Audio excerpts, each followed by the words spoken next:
आज भी मिश्रा जी के घर से झगड़े की आवाज आ रही है। और किस वजह से? वैसे तो झगड़े की कोई खास वजह होती नहीं, ऐसे ही प्रियंका के ऊपर घर पे हर कोई चिढ़ता रहता है। और मिश्रा जी की पत्नी चिल्ला चिल्ला कर प्रियंका को ये एहसास दिलाती रहती है कि वो गरीब है, सुंदर नहीं है, सांवली है, वगैरह वगैरह वगैरह। इतनी बदसूरत बहू मेरे ही नसीब में लिखा था। ये बोलती है तेरी बहू थोड़ी काली है, वो बोलती है तेरी बहू का नाक नक्शा कुछ ठीक नहीं है।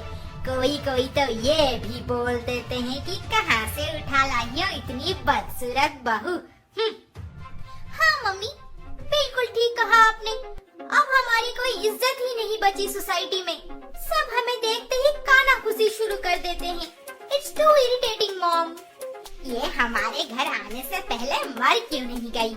काली नागिन बनके मेरे ही बेटे के गले में फंस गई है। क्या क्या सपना नहीं देखा था बेटे की शादी को लेकर, सब मिट्टी में मिल गया। मम्मी जी, इसमें मेरी क्या गलती है? आपको तो सब कुछ पता है, फिर भी आप मुझ पे क्यों सारा दोष दे रहे हैं?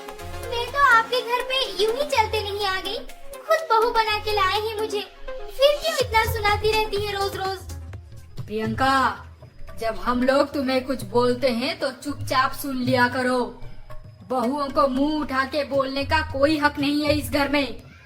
डांटने के बहाने ही सही, आप मुझे बहू तो मानते हैं, इतना ही काफी है मेरे लिए पापा जी। बहू? बोल दी ना ससुर जी को उल्टा सुल्टा, बदतमीज कहीं की। प्रियंका की शक्ल उसके ससुराल में किसी को भी पसंद नहीं है, फिर भी उसे बहू बना के लाया गया है। आखिर क्यों? प्रियंका, प्रियंका, जल्दी आओ। हाँ मयंक, बोलो क्या हुआ? मेरी ब्लू टाई कहाँ पर है? वहीं कहीं होगा कपबोर्ड में, और कहाँ जाएगा? आप तो मुझे आपके बेडरूम के अंदर घुसने ही नहीं देते हैं, फिर मुझे कैसे पता चलेगा आपकी टाई कहाँ है? बाहर सोसाइटी में दिखाने के लिए तुम्हें मेरे जैसा हैंडसम पति मिल गया है। इतना बहुत ज्यादा है तुम जैसी बदसूरत के लिए, नहीं तो तुम्हारी इस शक्ल को देख के कोई भिखारी भी भाग जाता। अब जाओ यहाँ से, अपनी गंदी शक्ल दिखा के मेरा दिन मत खराब करो। अरे बाप रे, प्रियंका के पतिदेव मयंक तो उनके घर वालों से भी ज्यादा खतरनाक निकले। ससुराल में कोई कितना भी कुछ बोल दे, एक लड़की सब बर्दाश्त कर लेती है, पर जब उसका पति उसको पत्नी का दर्जा, वो प्यार, वो सम्मान ना दे और बात बात पे नीचा दिखाने लगे, तो लड़की अंदर से कब की मर जाती है। बस एक जिंदा लाश बनकर इस उम्मीद से रहती है कि एक दिन शायद सब ठीक हो जाए। एक दिन आप सबको जरूर एहसास होगा कि सुंदरता सब कुछ नहीं होती है, और मैं इन लोगों को ये एहसास दिला के ही रहूंगी, चाहे जितना भी जुल्म कर लो मेरे ऊपर। मैं यहाँ से कहीं नहीं जाने वाली। आखिर मुझे इस घर में बहू बना कर लाया गया है, मैं भाग के तो नहीं आ गई हूँ। प्रियंका अपने रूम में दुखी होकर बैठी थी और उससे वही सारी पुरानी बातें याद आने लगी। उस दिन पूरा ओमकारपुर जगमगा रहा था। खाना पीना, नाच गाना, किसी भी चीज में कोई कमी नहीं थी। हर कोई खुशी से झूम रहा था। आखिर जमींदार राघव राज की इकलौती बेटी पायल की शादी जो थी। बारात पहुंचने वाली होगी, वेडिंग प्लानर को बोलो जाकर स्वागत के लिए फूल माला और गुलाबों का जल्द ही बंदोबस्त करे। हाँ हाँ मालिक, सब तैयार है, आप परेशान मत हुइए। कैसे ना हूँ परेशान, आखिर मेरी इकलौती बेटी, मेरा दिल का टुकड़ा पायल की शादी जो हो रही है, कोई कमी नहीं रहनी चाहिए शादी में। जमींदार जी दिल खोल के अपनी बेटी की शादी में खर्चा कर रहे थे। बारात भी गली में पहुंच चुकी थी। फिर उनकी पत्नी भागते हुए पास आई और कान में कुछ बोल दी। तभी जमींदार जी हड़बड़ा के महल में अपनी बेटी के कमरे में चले गए। जमींदार जी और उनकी पत्नी दोनों परेशान लग रहे हैं। हाँ, लगता है कुछ गड़बड़ है, नहीं तो भागते हुए अंदर क्यों चले जाते। जमींदार जी ऊपर अपनी बेटी के रूम में गए। बेटी तो वहाँ पे थी नहीं, पर उनकी नजर पड़ी वहाँ पे रखा हुआ एक खत पे। पापा, मैं आपके चुने हुए लड़के से शादी नहीं कर सकती। मैं पराग आपको मैंने बहुत बार बोला कि मैं पराग के अलावा और किसी से भी शादी नहीं करूंगी, पर आप जबरदस्ती मेरी शादी करवाने जा रहे हैं, इसीलिए मुझे घर से भागना पड़ा। मुझे माफ कर देना पापा। चिट्ठी पढ़ के जमींदार जी के होश उड़ गए। उन्हें कुछ समझ नहीं आया कि आगे क्या करना है। नाच गाने की आवाज सुनकर लगता है जैसे बारात भी चौखट तक पहुंच चुकी है। स्वागत करने समधी समधन नहीं है। ये देखकर दूल्हे का परिवार भी गुस्से में आ गया है। माफ करना मिश्रा जी, हम आपके स्वागत में रह नहीं पाए। बहुत बड़ी गलती कर दिया आपने। एक ही बेटा है हमारा। आपको ऐसे नहीं करना चाहिए था। हम ऐसी बेइज्जती बिल्कुल बर्दाश्त नहीं करते।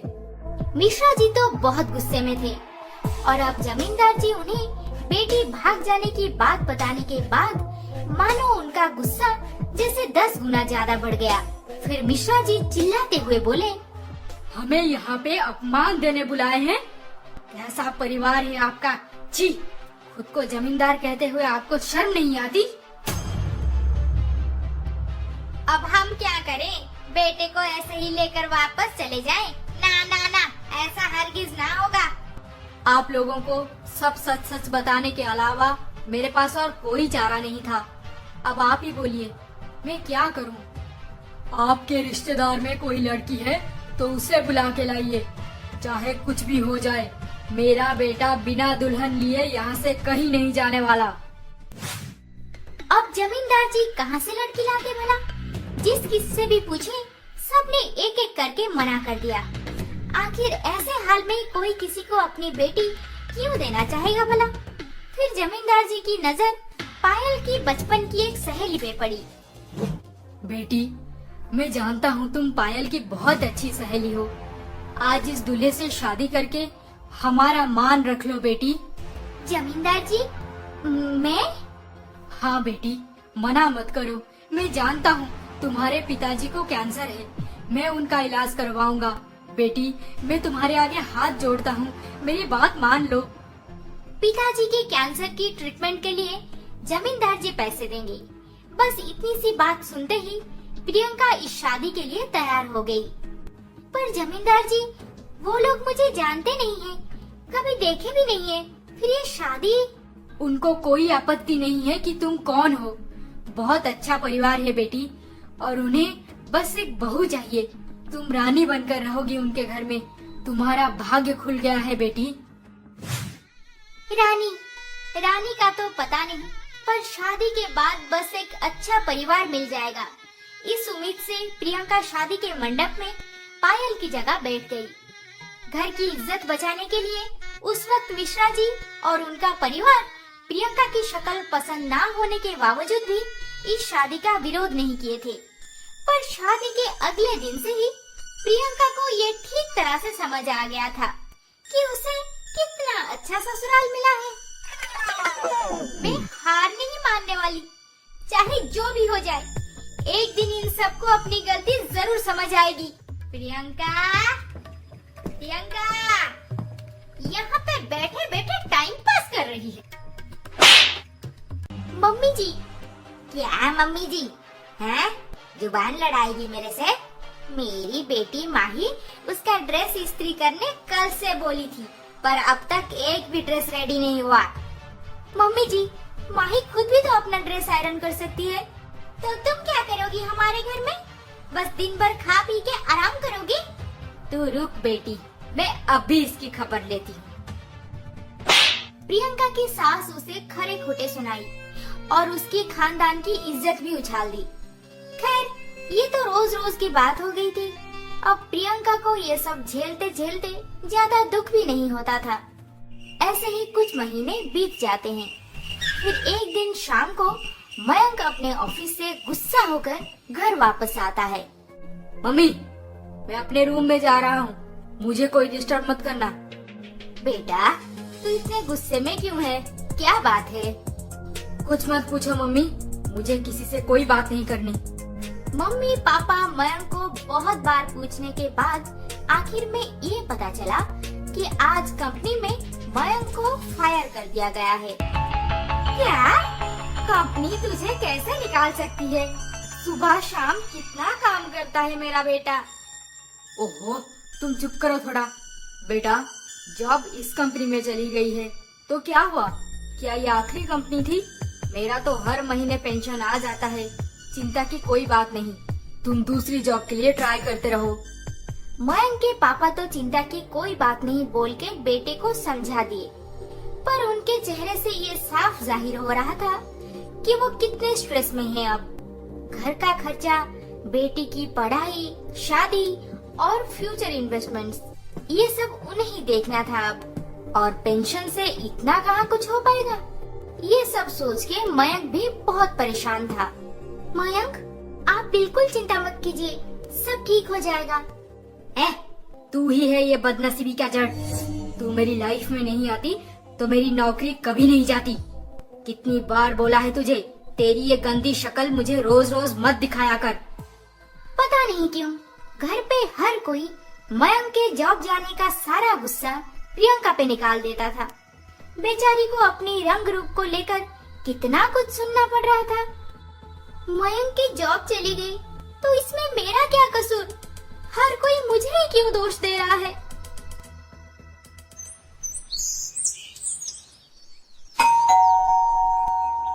मैं सूची हूँ, तुम शायद मुझे नहीं जानती। सूची उनके पड़ोस की एक लड़की है जो मयंक की दोस्त भी है और आगे की पढ़ाई के लिए फॉरेन चली गई थी। अब सूची पढ़ाई खत्म करके उसके घर वापस आई है तो मयंक से मिलने आ गई। सूची बेटा, तू कब आई? अंदर आ। क्या लेगी बोल, ठंडा गरम? नहीं आंटी, वो सब छोड़िए, आप बैठिए ना, हम बात करते हैं। यहाँ पे खड़े खड़े हमारी बातें सुन रही है? जल्दी जा, सूची के लिए मसाला कोल्ड ड्रिंक्स बना कर ला। आंटी, आपने कब से नई नौकरानी रख ली? इसे तो पहले कभी नहीं देखा। हाँ, नौकरानी ही समझ ले। वैसे हमारी बदकिस्मती से मयंक के साथ शादी हो गई है इसकी। OMG, ये मयंक की वाइफ है? Okay, whatever. अब तो ये आपकी बहू है ना? छी छी छी, बहू नहीं, बदसूरत बहू बोलो। इसके आने के दिन से ही घर पे कोई खुश नहीं, और ऊपर से अभी हाल ही में मयंक की जॉब भी चली गई। इस मनहूस का तो गला घोट देने को मन करता है मेरा। आंटी, ऐसे मत कहिए, जैसे भी दिखे अब तो वो आपकी बहू है ना? अगर उस वक्त तेरी पढ़ाई खत्म हो जाती ना तो मैं मयंक की शादी तेरे साथ ही कर देती। कितनी गोरी सुंदर बहू मुझे मिलती। आंटी, आप भी ना। वैसे मयंक दिखाई नहीं दे रहे, कहाँ है वो? ऊपर अपने कमरे में है, जा मिल ले उससे, बहुत खुश होगा तुझे देखकर। प्रियंका उसकी सास सूची के साथ जो भी बात की सब सुन ली। मम्मी जी, कोल्ड ड्रिंक्स। मयंक के कमरे में है सूची, जा वहीं पर दे आ। ओह डार्लिंग, मैंने तुम्हें कितना मिस किया। फिर से मुझे छोड़ के चली तो नहीं जाओगी ना? इस बार मैं तुम्हें छोड़कर कहीं नहीं जाने वाली। पर तुम्हारी वाइफ प्रियंका का क्या करें? वाइफ, उसकी शक्ल देखते ही मेरा खून खौलने लगता है। उससे तो हम सब मिलके इतना टॉर्चर करते हैं कि वो जल्द ही यहाँ से भाग जाएगी। फिर तो हम दोनों। ये सुनते ही प्रियंका में जितनी भी हिम्मत बाकी थी सब टूट गई। ससुराल वाले अच्छे नहीं हैं, ये तो उसे पहले से ही पता चल गया था। अब वो लोग इतने नीचे गिर सकते हैं, ये जानकर प्रियंका को इस घर में रहने की अब कोई इच्छा नहीं बची। फिर भी प्रियंका मयंक के कमरे का दरवाजा नॉक की। कौन है? कोल्ड ड्रिंक्स लाई हूँ। नहीं चाहिए, हम बिजी हैं, तुम P low. Priyanka cold drinks लेकर वापस आ गई, पर आज का झटका उसके दिमाग से निकल ही नहीं रहा था। अब वो खुद बेचारी बनकर नहीं रहना चाहती थी। बहुत हो गया, अब मैं अपना नसीब खुद लिखूंगी और इन लोगों को इनकी किए की सजा जरूर मिलेगी। प्रियंका तो बहुत पढ़ी लिखी थी, अब अपने एजुकेशन का सही इस्तेमाल करने ठान ली। शादी से पहले जिस कंपनी में जॉब करती थी, वहाँ के मैनेजर से बात की। Priyanka will be very happy to have you back. आपके जैसा कॉम्पिटेंट एम्प्लॉय को कौन जॉब पे रखना नहीं चाहेगा। प्रियंका की मैनेजर 2 दिन में ही प्रियंका को ऑफर लेटर भेज दिए। सैलरी भी काफी अच्छी थी। प्रियंका खुश होकर अपने सास ससुर को ये बताने गई। मम्मी जी, मेरी नौकरी लग गई। नौकरी? कितना तनख्वाह देंगे? मंथली कुछ 1 लाख के आसपास होगा। हाँ, 1 लाख? ठीक है, तू जा ज्वाइन कर ले। हाँ, अब मयंक का कंधा थोड़ा हल्का हो जाएगा। मेरा बेटा अकेले कितना कुछ करेगा। अब प्रियंका रोज जॉब पे चली जाती थी, इसीलिए ना कोई टॉर्चर करने वाला और ना कोई खरे खोटे सुनाने वाला था। अब उसकी लाइफ बेहतर होने लगी थी। दिन ब दिन कंपनी में अच्छा काम करने की वजह से उसका जल्द ही प्रमोशन हो गया। व्हाट? प्रमोशन? वाओ, कितना अच्छा लग रहा है। मैं पहले उस घर से निकल के जॉब क्यों नहीं की? कितने गिरे हुए लोग हैं वो, अब मुझे मेरे पैसों की वजह से ही घर पे रखे हैं।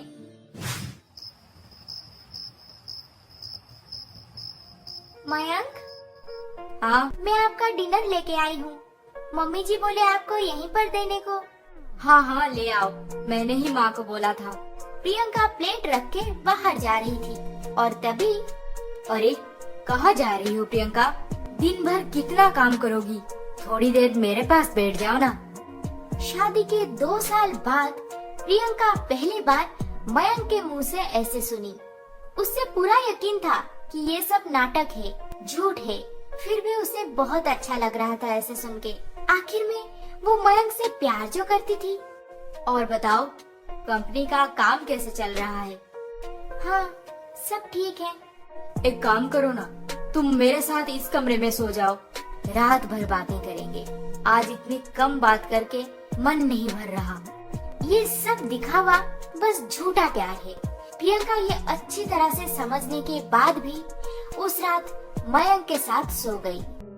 सुबह हो गई और प्रियंका मयंक के रूम से तैयार होकर बाहर निकलते ही उसे उसके सास ने देख लिया। 2 पैसे क्या कमा ली, मेरे बेटे को अपने काबू में करने चली। खबरदार, मेरे बेटे के साथ तेरा रिश्ता ज्यादा बढ़ना नहीं चाहिए। इस घर में तुझे बहू बना के लाए हैं, बस उतने में ही रहना। आगे कुछ खुल खिलाई तो देख लेना मैं क्या करूँगी तेरा हाल। प्रियंका की सास ने तो सीधा मना कर दी मयंक के साथ संबंध बनाने को, पर प्रियंका के हाथ में कहाँ कुछ था। अब मयंक रोज रात को प्रियंका से रिक्वेस्ट करता था उसके कमरे में रहने को। फिर प्रियंका भी क्यों डरती अपने ही पति के कमरे में सोने से। ऐसे ही 10-15 दिन बीत गए। प्रियंका को धीरे धीरे लगने लगा था मयंक बदल जाएगा और सब ठीक हो जाएगा, पर असल में बात तो कुछ और थी। फिर एक रात, प्रियंका, मैं बहुत परेशान हूँ। समझ नहीं आ रहा क्या करूँ। परेशान? पर क्यों? क्या हुआ? मन तो नहीं कर रहा तुम्हें बताने को, पर तुम्हें नहीं बोलूंगा तो और किससे बोलूंगा। एक्चुअली मैंने एक इन्वेस्टमेंट स्टार्ट किया था। जॉब चले जाने के बाद कंटिन्यू नहीं कर पाया और अब नोटिस आया है, अगर मैं 5 लाख रुपए डिपॉजिट नहीं किया तो बाकी सारा इन्वेस्टमेंट डूब जाएगा। I don't know what to do. अच्छा, फिर ठीक है। मम्मी जी को अपना सैलरी दे देने के बाद मेरे पास कुछ ही बचते हैं, वो मैं आपको दे देती हूँ, आप डिपॉजिट कर दीजिए। Thank you so much. I love you Priyanka. इन लोगों की नियत तो प्रियंका को कभी सही नहीं लगा। फिर भी वो ये सोचती रही शायद मयंक पूरी तरह से बदल जाएगा। अब तो वो उसे आई लव यू भी बोल दिया। प्रियंका अपनी सारी सेविंग्स तोड़ के मयंक को 5 लाख रुपए दे दी। Thank you Priyanka, you are the best. मैंने तुम्हारे साथ पहले बहुत गलत किया, मुझे माफ कर दो। मयंक को पैसे दे देने के बाद प्रियंका के लाइफ में खुशी वापस आ गई थी। पति पत्नी दोनों एक साथ बहुत खुश थे। मम्मी, अब अब भैया तो प्रियंका से इतना प्यार करने लगा है, फिर आप प्रियंका को घर से निकाल के एक सुंदर बहू कैसे लाओगी? मैं भी यही सोच रही हूँ, पर कोई बात नहीं। मयंक मेरा बेटा है, मेरा बेटा। उसकी पसंद नापसंद मुझे सब अच्छी तरह से पता है। लगता है ये सब बस कुछ ही दिन का खेल चल रहा है। एक दिन अचानक से प्रियंका की तबीयत खराब हो जाती है। वो ऑफिस भी नहीं जा पाती। मैनेजर बार बार कॉल करने के बाद भी प्रियंका बहुत सारे इम्पोर्टेंट मीटिंग्स अटेंड नहीं करती। Priyanka, this is too much. मैंने कभी नहीं सोचा था आप इतनी केयरलेस हो जाओगे। I am really sorry sir, पर मेरी तबीयत बहुत खराब है। मैं बेड से उठने की हालत में भी नहीं हूँ। See Priyanka, that's not my problem. आपको जल्द ही ऑफिस आना होगा, नहीं तो हमें कोई स्ट्रिक्ट एक्शन लेना पड़ेगा। Okay sir, I will try to come. 20 दिन तक बीमार रहने की वजह से प्रियंका बहुत कमजोर हो गई थी। फिर भी वो जैसे तैसे तैयार होकर अगले दिन सुबह ऑफिस निकली। घर का काम करने बोलो तो बीमारी की एक्टिंग करती रहती है, और अब देखो सज धज के ऑफिस निकली काली कलौटी। मम्मी जी, आज भी मेरी तबीयत ठीक नहीं है, पर ऑफिस नहीं जाऊंगी तो मुझे जॉब से निकाल देंगे, इसीलिए जा रही हूँ। एक बात दिमाग में डाल दे, अगर इस घर पे रहना है तो जैसे ही हर महीने मुझे पैसे देती आ रही है वैसे ही देते रहना, नहीं तो धक्का मार के निकाल दूंगी यहाँ से। वहाँ पे मैनेजर और यहाँ पे सास, दोनों तरफ से प्रियंका को समझने वाला कोई नहीं था। उस दिन वो ऑफिस तो चली गई, पर वहाँ पे काम करने की हालत में नहीं थी। उससे बार बार चक्कर आ रहे थे और नींद भी लग रही थी। प्रियंका, तुम्हारी तबीयत बहुत ज्यादा खराब लग रही है। तुम इस हाल में काम नहीं कर सकती। सुबह से अब तक एक भी काम ठीक से नहीं किया तुमने।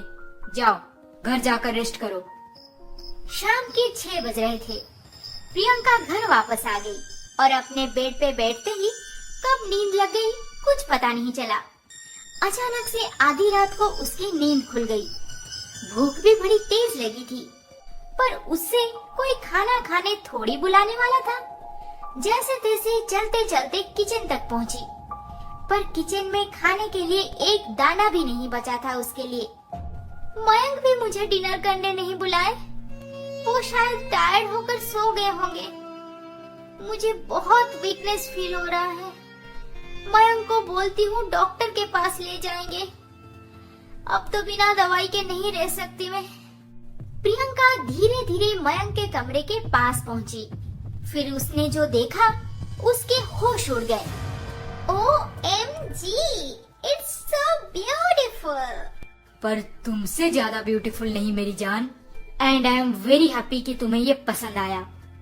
हाँ, मुझे तो ये पिछले वाले गोल्ड नेकलेस से ज्यादा पसंद आया। वो थोड़ा ओल्ड डिजाइन हो गया था, but I love this one, it's so pretty. ये तो कुछ भी नहीं जान, आगे आगे देखो और क्या क्या लाता हूँ तुम्हारे लिए। वैसे सुची, तुमने बात किया ना अंकल जी से?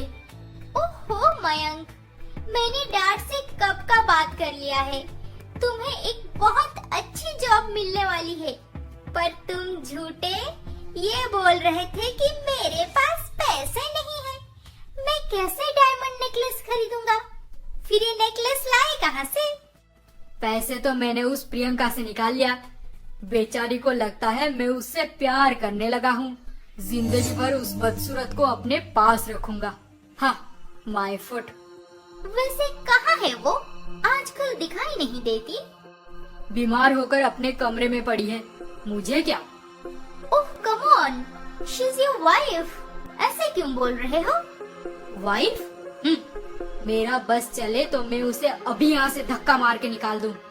प्रियंका को ये सब सुन के और बर्दाश्त नहीं हुआ। वो अंदर मयंक के कमरे में आई और उसे जोर से एक थप्पड़ लगाई।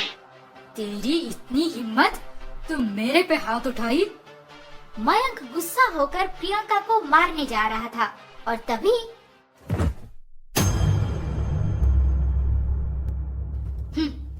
अच्छा हुआ मर गई। व्हाट? ये क्या बोल रहे हो? हाँ, लेट मी सी। और जब सूची प्रियंका को नजदीक से देखी, प्रियंका बेहोश हो गई है। चलो मयंक, जल्दी से इसे हॉस्पिटल ले जाते हैं। हॉस्पिटल? इसके पीछे कौन पैसे खर्चा करेगा? बेहतर होगा अगर ये ऐसे ही पड़े पड़े मर जाए तो। मयंक, जो भी हो, ये तुम्हारी वाइफ है। Okay, fine.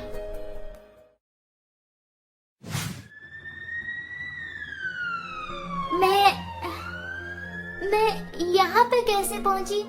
कौन लाया मुझे? सिस्टर? वो सब छोड़िए, पहले खुशखबरी सुन लीजिए।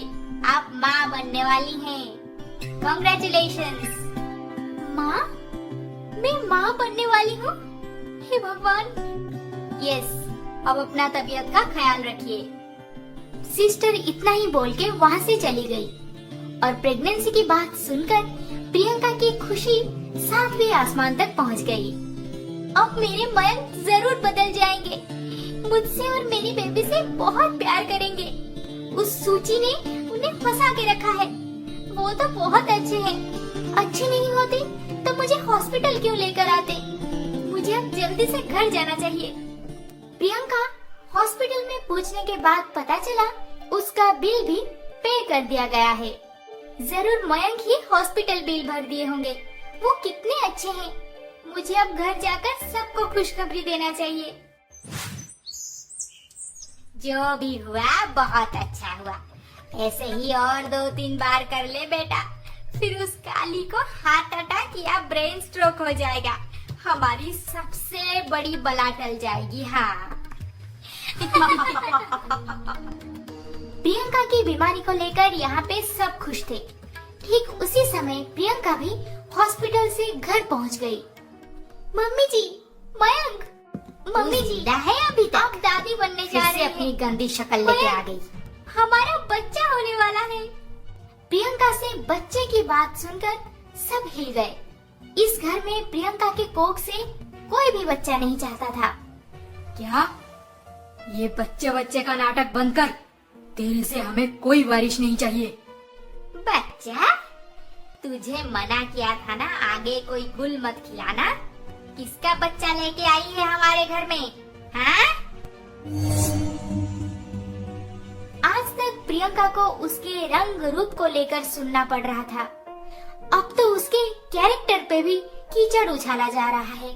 सास ससुर से इतना बुरा भला सुन के प्रियंका रो रो के अपने कमरे में चली गई।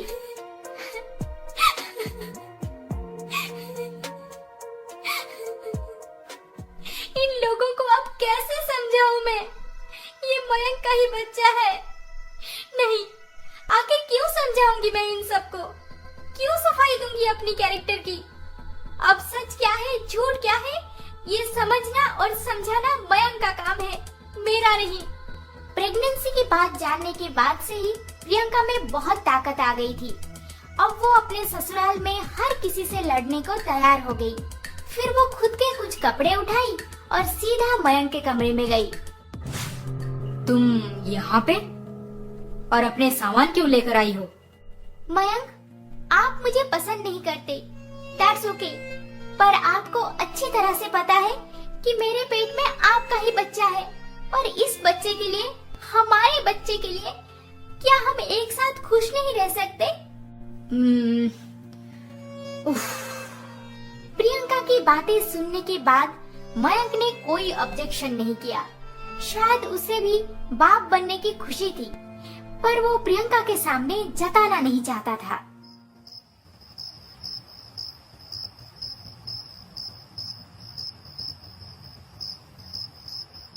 मेरा बच्चा होगा, मैं पापा बनने जा रहा हूँ। ओह गॉड, ये सब इतना जल्दी कैसे हो गया? जो भी हो, अब मुझे एक अच्छी नौकरी ढूंढनी पड़ेगी। मेरे बेबी को कोई भी कमी नहीं होने दूंगा। यस, अब मैं बहुत खुश हूँ। बेटा, क्या सोच रहा है? मम्मी, मैं बहुत खुश हूँ। प्रियंका जैसी भी दिखे, दिल की बहुत अच्छी है वो। और उसे छोड़ो, अब तो मेरा बच्चा होने वाला है। मुझे उसका सोचना चाहिए, है ना? तू पागल हो गया है बेटा। तेरा बच्चा 10-12 दिन साथ रह जाने से बच्चा होने का कितना चांस है, हाँ?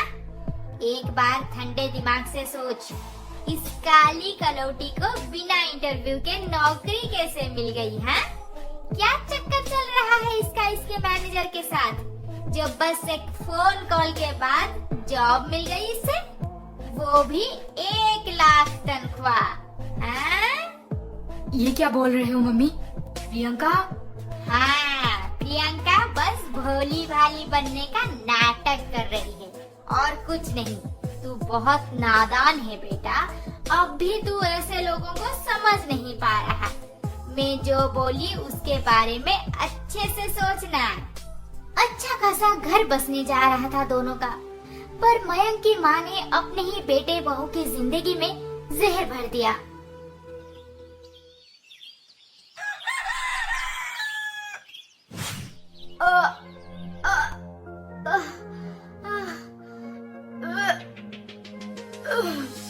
क्या हुआ प्रियंका, तुम ठीक तो हो ना? माही, माही। क्या हुआ भैया? प्रियंका की तबीयत ठीक नहीं है, जा उसके पास बैठ जाकर। बेटा, तू पागल हो गया है क्या? चाहे कितना भी केयर कर ले, पर वो तेरा बच्चा तो नहीं हो जाएगा। पता नहीं किसका गंदा खून है वो, और तू क्या इस बदसूरत काली कलौटी को जिंदगी भर गले में बांध के रखेगा? अभी से उस बच्चे को खत्म करना पड़ेगा बेटा, नहीं तो बाद में कुछ नहीं कर सकते, सोच ले। मयंक की माँ उनसे जितना हो सके अपने बेटे की दिमाग में जहर भरती रही, और उधर प्रियंका के कमरे में माही। क्या हुआ है, हाँ? इतना क्यों ड्रामा कर रही हो? ड्रामा? माही, तुम अभी छोटी हो, ये सब तुम्हारी समझ के बाहर है। मेरे लिए 1 गिलास पानी ले आओगी प्लीज? हाँ, अभी लाती हूँ। जब माही प्रियंका के लिए पानी लेकर आई, ये आप कैसे कर सकते हैं? मैंने कंपनी के लिए कितना मेहनत किया है, और आज मेरे प्रॉब्लम के समय कंपनी मुझे फायर कर रही है। Priyanka, you are right, but you know very well, company तो हमेशा से ऐसे ही डिसीजंस लेती है। पर आप सर, आप तो हायर अथॉरिटी से बात कर सकते थे। Priyanka, I can assure you one thing, जब भी आपकी तबीयत पूरी तरह से ठीक हो जाए, you can join us. Hello job. हे भगवान, अब मैं क्या करूं? क्या हुआ भाभी, आपको जॉब से निकाल दिए? हाँ, महीना हो गया, मैंने कुछ भी काम नहीं किया, इसलिए कंपनी ने मुझे फायर कर दिया। जो भी करना पड़े करो, पर उसका बच्चा हमारे घर का नाम लेकर पैदा नहीं होना चाहिए, समझी तुम? आप तो खामखा गुस्सा कर रहे हैं। क्या करूंगी मैं, कब का उसे धक्का मार के निकाल देती, पर हर महीना इतना पैसा जो देती है मुझे, इसीलिए अब तक उसे बर्दाश्त कर रही हूँ। आगे और पैसे नहीं मिलने वाले आपको, भाभी की जॉब चली गई। जॉब चली गई, अब तो उसे इस घर में मैं 1 मिनट और रहने नहीं दूंगी। हाँ बेटा, देखा तूने, प्रेगनेंसी की बात सुनते ही इसके मैनेजर ने प्रियंका को कंपनी से निकाल दिया। मैं ना कही थी, जरूर उनके बीच चक्कर चल रहा है। पकड़े जाने की डर से मैनेजर ने सही वक्त पर सही डिसीजन ले लिया। अब तू क्यों देर कर रहा है? हाँ, ये सब हो गया। मम्मी, सही कहा था आपने, जरूर इसका मैनेजर के साथ कुछ चक्कर है, और उसके बच्चे को मेरे ऊपर थोप रही है। अब वो यहाँ पे नहीं रह सकती। प्रियंका, प्रियंका। क्या हुआ मयंक, आप इतना गुस्सा क्यों हैं? नाटक मत कर, कंपनी से तो निकाली गई, अब इस घर से भी निकल। क्या? आपको तो कंपनी की पॉलिसी अच्छी तरह से पता है, फिर भी आप ऐसे क्यों बोल रहे हैं? आप जानते हैं ना, मैं महीनों काम नहीं की। मैं तुझसे कोई सफाई नहीं सुनना चाहता। सामान बांध और अपनी गंदी शक्ल और गंदा खून लेकर निकल यहाँ से। देखो मयंक, मैं यहाँ से कहीं नहीं जाने वाली। मेरे पेट में आपका बच्चा है, आपका बच्चा, और ये बच्चा यहीं पर पैदा होगा। मयंक, आप तो मुझसे प्यार करने लगे थे, फिर ऐसे क्यों बोल रहे हैं? प्यार? तेरी शक्ल प्यार के लायक ही नहीं है। अगर प्यार नहीं करते तो मुझे हॉस्पिटल क्यों लेकर गए? पड़े पड़े मर जाने देते। हॉस्पिटल? मैं नहीं, तुझे वो सूची लेकर गई थी। सूची? बेटा देर मत कर, बातचीत में क्यों टाइम बर्बाद कर रहा है इसके पीछे? ये ऐसे नहीं मानेगी, इसे धक्का मार के निकाल देते हैं। मम्मी, भाभी तो बहुत टैलेंटेड है, उन्हें और कितने अच्छे अच्छे जॉब मिल जाएंगे, फिर उन्हें ऐसी हालत में। तू कब से इसके तरफ हो गई है? ए मयंक, देर मत कर, अभी निकाल इसे। मयंक को तो प्रियंका के पेट में बच्चे को लेकर पूरा डाउट हो गया था। अब वो गुस्सा होकर अपनी पत्नी को घर से निकाल के दरवाजा बंद कर दिया।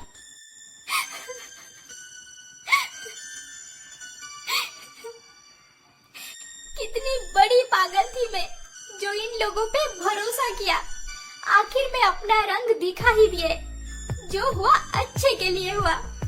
मेरा बच्चा इस माहौल में पैदा होता तो पता नहीं, शायद एक दिन इनके जैसा ही हो जाता। अब मैं मेरे बच्चे के साथ एक नई दुनिया बसाऊंगी। अब प्रियंका अपना डिसीजन बना ली। उससे जितना हो सके वो रिलेशन बनाए रखने की कोशिश करती रही, पर उसके ससुराल वाले प्रियंका जैसी एक नेक लड़की को शायद ही डिजर्व नहीं करते थे। पर एक बात प्रियंका के दिमाग में क्वेश्चन बन के रह गया। सूची मुझे हॉस्पिटल लेकर गई थी, पर क्यों? वो तो हमेशा से चाहती थी कि मैं मयंक से अलग हो जाऊं, ताकि वो अपनी जगह बना सके उनके घर में। फिर चलते चलते प्रियंका जमींदार के घर पे पहुंची। मुझे तो लगा था मिश्रा जी का परिवार बहुत अच्छा है, नेक लोग हैं वो, पर तुमसे सुनने के बाद बहुत दुख है मुझे कि तुम्हारी जिंदगी बर्बाद कर दिया मैंने बेटी। नहीं, रो धो के मैं अपनी जिंदगी बर्बाद नहीं होने दूंगी। मैं पढ़ी लिखी हूँ और मेरे पेट में मेरा अंश भी है। अब मैं अपना एक सुंदर दुनिया बसाऊंगी। पर आपको तो खुश होना चाहिए कि आपकी बेटी पायल की शादी ऐसे घर से होते होते रह गई। हाँ प्रियंका, पायल जिससे पसंद करती थी उससे शादी करके बहुत खुश है। उसके पसंद को एक चांस ना देकर मैं बहुत गलत कर रहा था। जमींदार अपने किए पर बहुत शर्मिंदा थे और वो प्रियंका को अपने बच्चे के साथ हमेशा के लिए उनके घर पे रहने को रिक्वेस्ट किए। बेटी, ये फ्रूट्स तो खा लो। अरे आंटी, मैं कितना खाऊंगी, आप मुझे दिन भर बस खिलाते ही रहते हैं। प्रियंका जमींदार के घर पे बहुत खुश थी। जमींदार की पत्नी उसे अपनी बेटी की तरह प्यार करती थी। महीनों बीत गए। देखते ही देखते प्रियंका की डिलीवरी डेट भी आ गई और उससे एक बेटा हुआ, जो कि हूबहू मयंक जैसा ही दिखता था। प्रियंका अपने बच्चे को पाने के बाद सारा गम भुला दी। प्रियंका, बेटी जल्दी तैयार हो जाओ। डॉक्टर अपॉइंटमेंट के टाइम से 15 मिनट पहले पहुंचना है हमें। जी आंटी, हम माँ बेटे दोनों तैयार हैं। चलिए अब चलते हैं। हाँ चल। हमारे वापस आने के बाद तेरे अंकल जी को वृद्धाश्रम भी जाना है। जमींदार जी की पत्नी और प्रियंका बेबी के वैक्सीनेशन के लिए हॉस्पिटल निकल गए। आंटी, एक बात पूछूं आपसे? हाँ, एक क्यों, 10 पूछ ले। हॉस्पिटल पहुंचने में वैसे भी बहुत टाइम है। आंटी, अंकल जी हमेशा वृद्धाश्रम क्यों जाते हैं? उनका कोई अपना वहाँ पे? नहीं, उनका कोई अपना तो नहीं है वहाँ पे, पर वहाँ पे रहने वाले हर किसी को वो अपना मानते हैं। हर महीने डोनेशन भी देते हैं। बेसहारा लोगों की मदद करने में उन्हें खुशी मिलती है बेटी, और उन्हें खुश देखकर मैं भी खुश हो जाती हूँ। वाह, जमींदार जी कितने नेक इंसान हैं। एक ऐसे आदमी के घर पे प्रियंका के बेटे का परवरिश हो रहा है। ये सोच के प्रियंका बहुत खुश हो गई। सुबह की ठंडी हवा भी मन को हल्का कर रहा था। प्रियंका कार की ग्लास से बाहर का नजारा देख के एंजॉय कर रही थी। कितने सारे दुकान, कितने लोग, सब कितना खुश हैं। क्या सोच रही हो बेटी? आंटी, सब अपने परिवार के साथ कितने मजे कर रहे हैं, पर मेरे नसीब में तो परिवार का सुख कभी लिखा ही नहीं है। बचपन में माँ गुजर गई और कैंसर ने पापा को भी छीन लिया।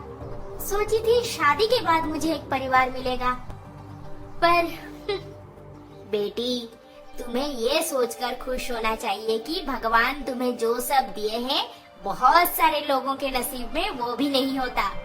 और जो लोग तुम्हारे साथ इतना गलत किए हैं, भगवान उन्हें कभी माफ नहीं करेंगे बेटी। देखना तुम, एक दिन उन्हें उनकी किए की सजा जरूर मिलेगी। आंटी की बातें सुनकर प्रियंका को थोड़ा हल्का महसूस हुआ।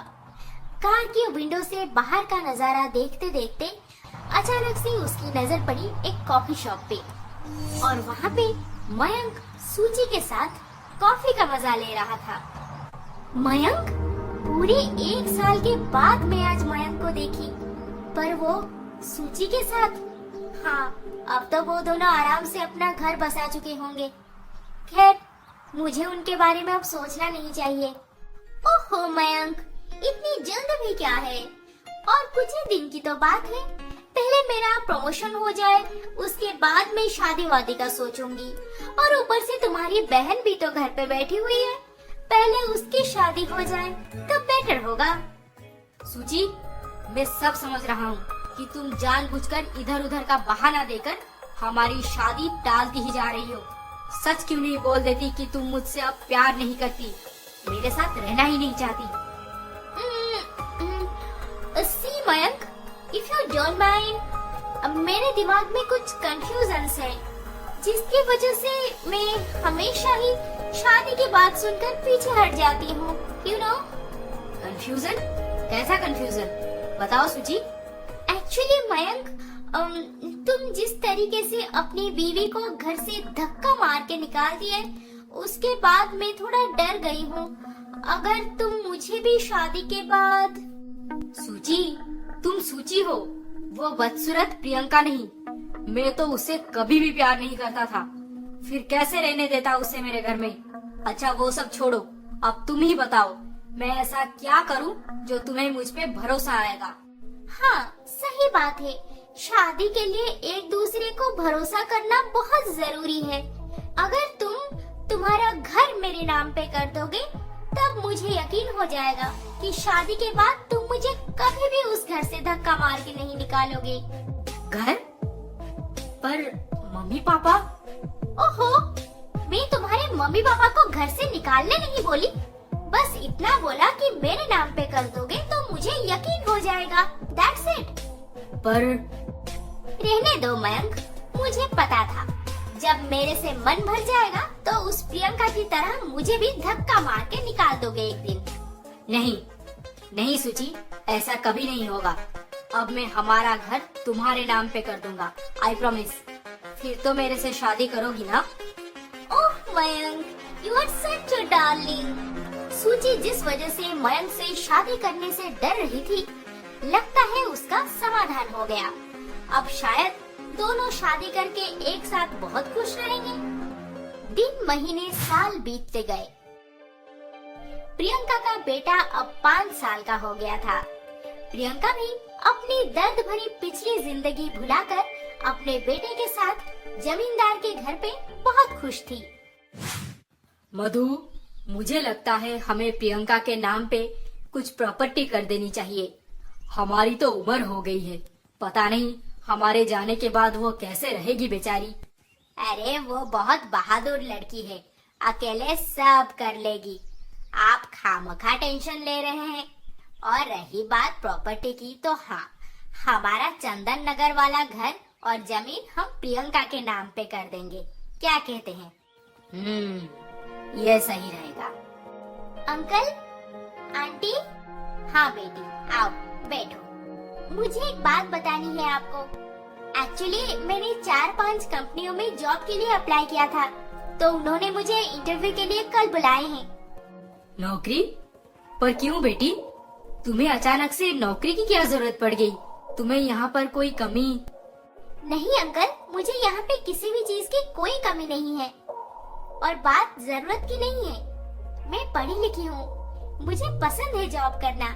अब तो मेरा बेटा 5 साल का हो गया है, मैं आराम से काम पे जा सकती हूँ, है ना आंटी?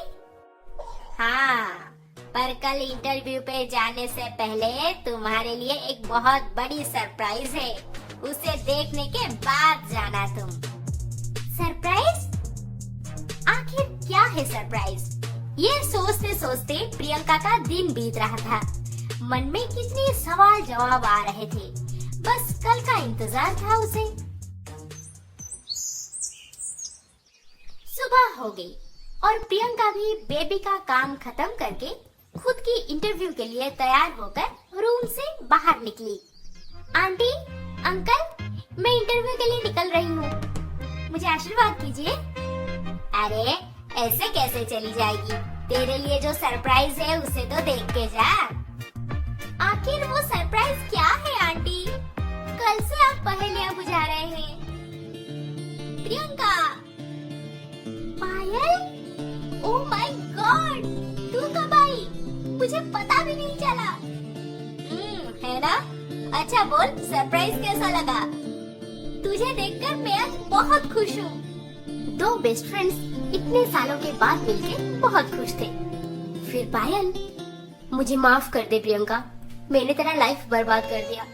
मेरे मम्मी पापा तेरे लिए जितना भी कुछ कर ले, फिर भी हम सब तेरे गुनहगार हैं। नहीं, ये सब मेरा नसीब है। अच्छा वो सब छोड़, मुझे इंटरव्यू के लिए देर हो रही है, अब मैं निकलती हूँ, शाम को खूब बातें करेंगे। अब तुझे इंटरव्यू के लिए जाने की कोई जरूरत नहीं। सीके एंटरप्राइजेस में जा और एचआर से बात कर ले, वो तेरा ज्वाइनिंग फॉर्मेलिटी कंप्लीट करवा देंगे। CK enterprises?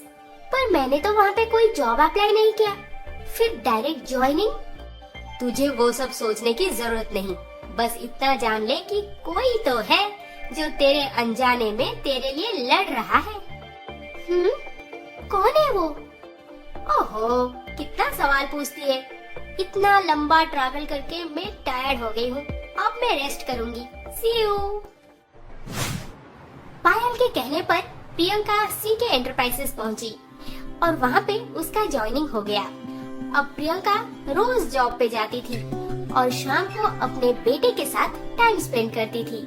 उसे और किसी के बारे में सोचने का वक्त ही नहीं था।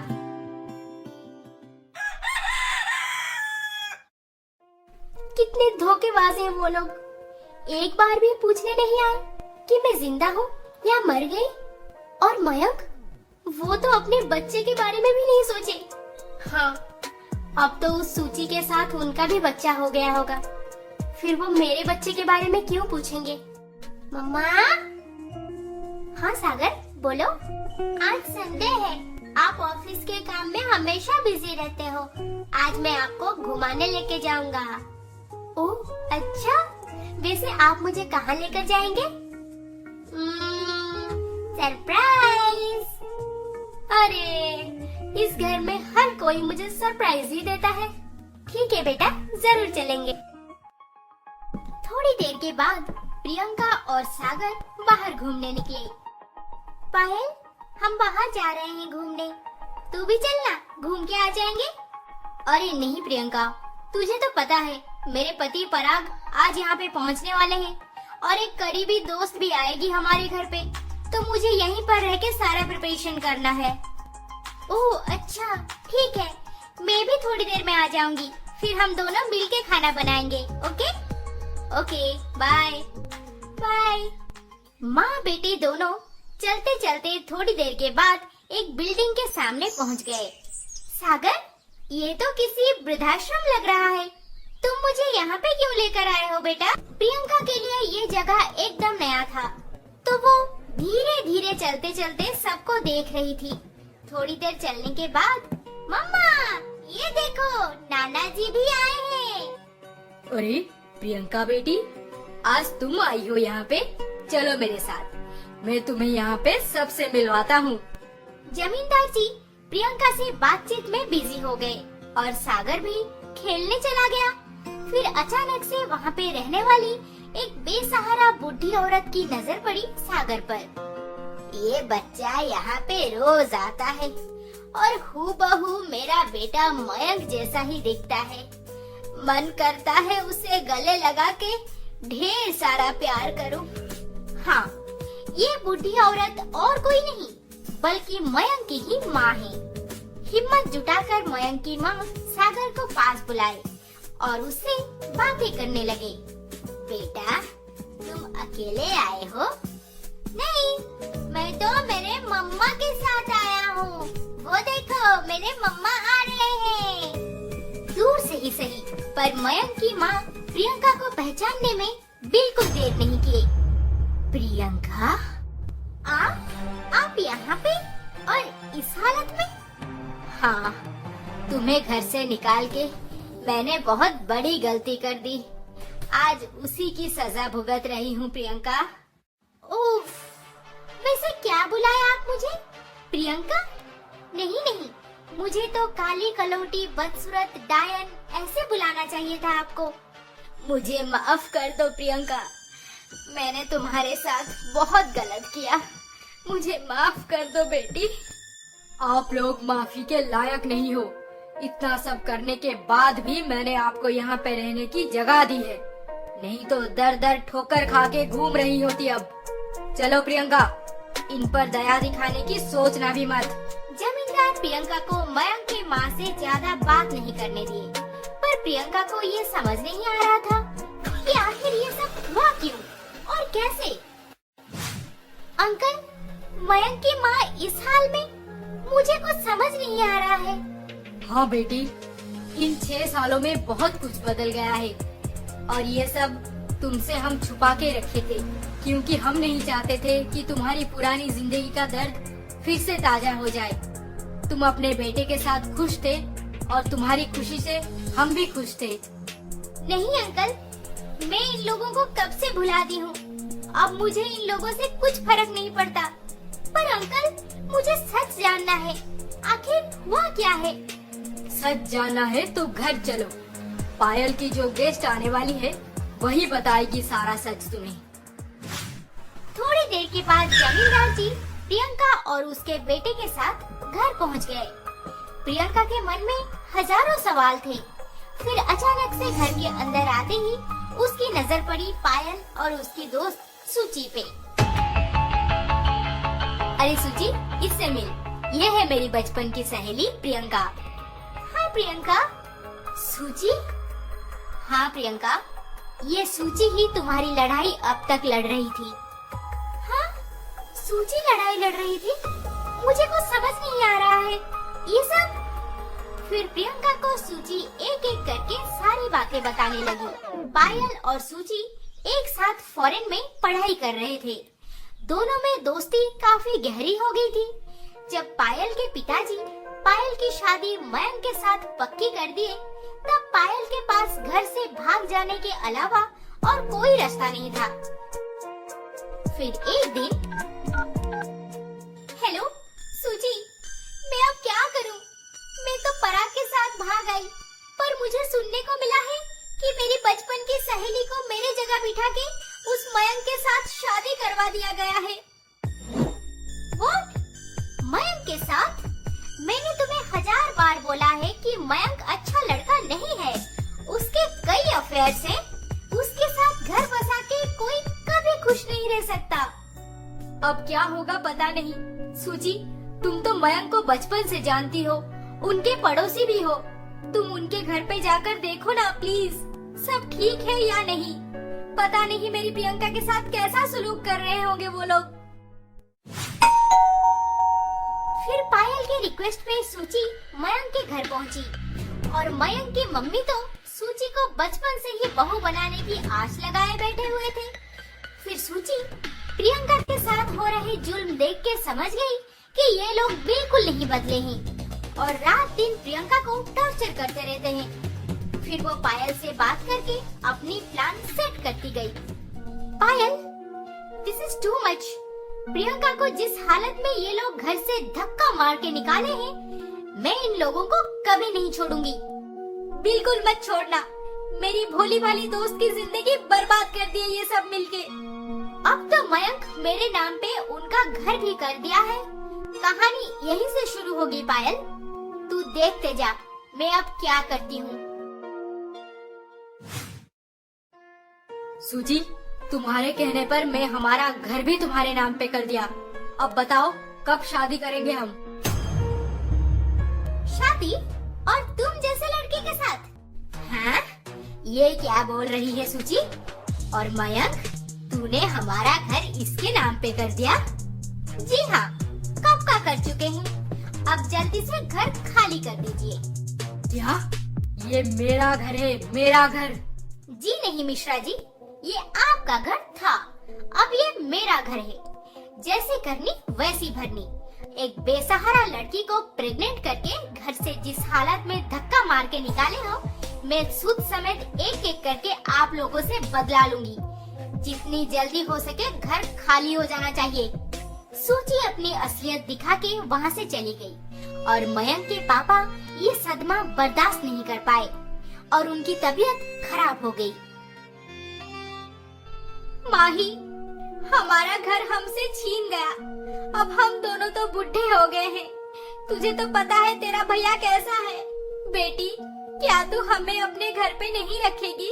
मम्मी, आपने भाभी के साथ क्या कुछ नहीं किया। भैया और भाभी के घर बसने जा रहा था, आपने कितने सारे तरकीब निकाल के उनका घर तोड़ दिया। क्या पता मैं आपको मेरे घर पे लाऊंगी तो आप मेरा भी घर तोड़ देंगे एक दिन।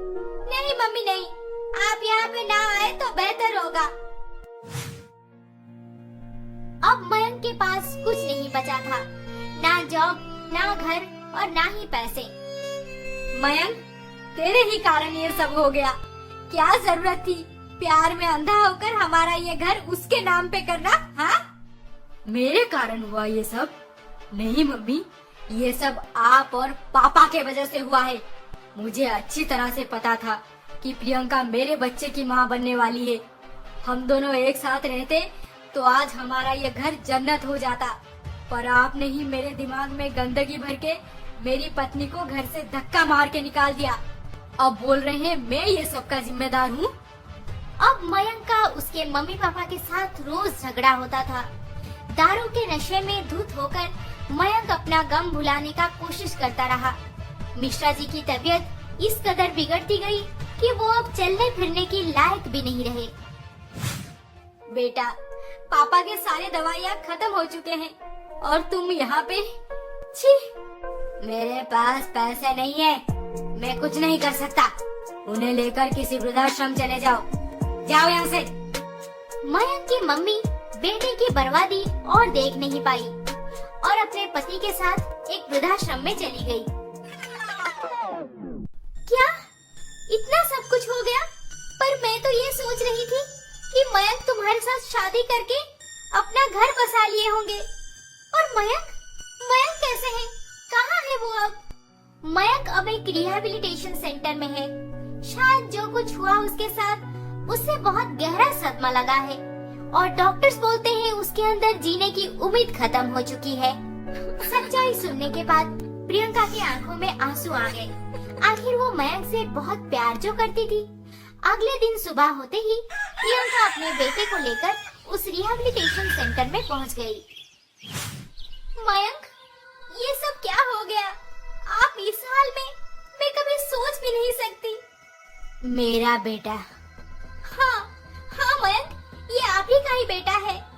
अरे, ये 5 साल में पहली बार कुछ बोले हैं। हाँ, 5 साल बाद पत्नी और बेटे को देख के आज मयंक अपना मुंह खोला। मयंक में फिर से जिंदगी जीने की उम्मीद जगी और वो धीरे धीरे ठीक होने लगा। प्रियंका अपने बेटे के साथ मयंक से मिलने रोज आया करती थी। फिर कुछ ही महीनों में मयंक पूरी तरह से ठीक हो गया और सूची भी मयंक का घर प्रियंका के नाम पे कर दी थी। फिर प्रियंका मयंक के साथ उसी घर में अपने बेटे के साथ खुशी से रहने लगी। मम्मी जी, पापा जी, चलिए अब हमारे साथ अपने घर चलिए। नहीं प्रियंका, मैं खुद अपने बेटे की जिंदगी बर्बाद कर दी थी, फिर से उस घर में जाने की हिम्मत नहीं है मुझ में। हाँ बहू, तुम एक बदसूरत बहू नहीं, हमारी घर की लक्ष्मी हो। बदसूरत तो हमारा मन था जो तुम्हें एक पल भी खुश नहीं रख पाए। उस घर में हम वापस आने के लायक नहीं हैं बहू। जाओ, तुम दोनों खुश रहो।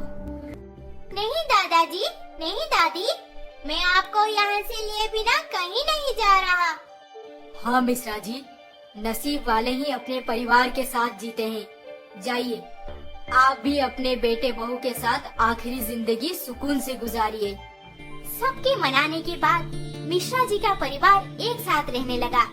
अब प्रियंका को काली कलौटी बदसूरत नहीं बल्कि घर की लक्ष्मी का दर्जा दिया जाता है। सच में एक खूबसूरत मन हजारों खूबसूरत चेहरों से ज्यादा बेहतर होता है।